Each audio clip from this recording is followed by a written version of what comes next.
whether you're in Central Illinois for the weekend, or for the whole week actually, Yes. it culminates in the concerts this coming weekend. And you know what's interesting about this? It's called Lush and Lyrical, and will involve Elgar, and will involve Schubert, and Vaughan Williams, thank you. And I'm such a big fan of his. I don't know how I forgot his name, but I love his music. Yes, but I do too. there's interesting how these concerts are put together. And when you were contacted about, well, you're a candidate for a music director, of course. When you were contacted about guest conducting, they had, well, okay, we're going to do this, but you get a little input into this too, right? How did that work? It's a wonderful dance, really, when you're creating a program. And when you're working with another orchestra, they know their audience, they know their community, and I know repertoire and how it fits together. So they asked me to put together a program based around Vaughan Williams' Oboe Concerto and their principal, Russell Hoffman, playing. Mm-hmm. So that led me to really think about where we will be having this concert. And they have these beautiful churches that these chamber concerts are performed in.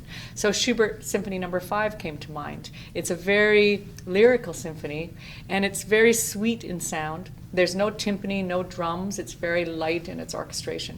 And so that was a partnership that I felt really good about. Vaughan Williams was very much into making music for everyone.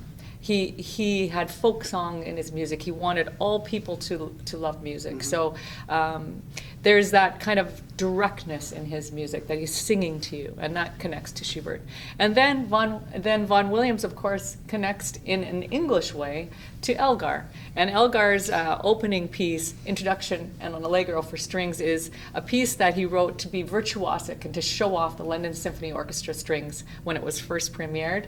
And it's a real showcase for our orchestra. Mm-hmm. You know, it's interesting because there are logistics that go into this too, because if you know you're going to have a chamber orchestra instead of the whole symphony, of course that limits what you want to do with the music, and the location. If you're in a church with a rather small location, that makes a difference, doesn't it? But you know, it's amazing how limitations focus your energy as well.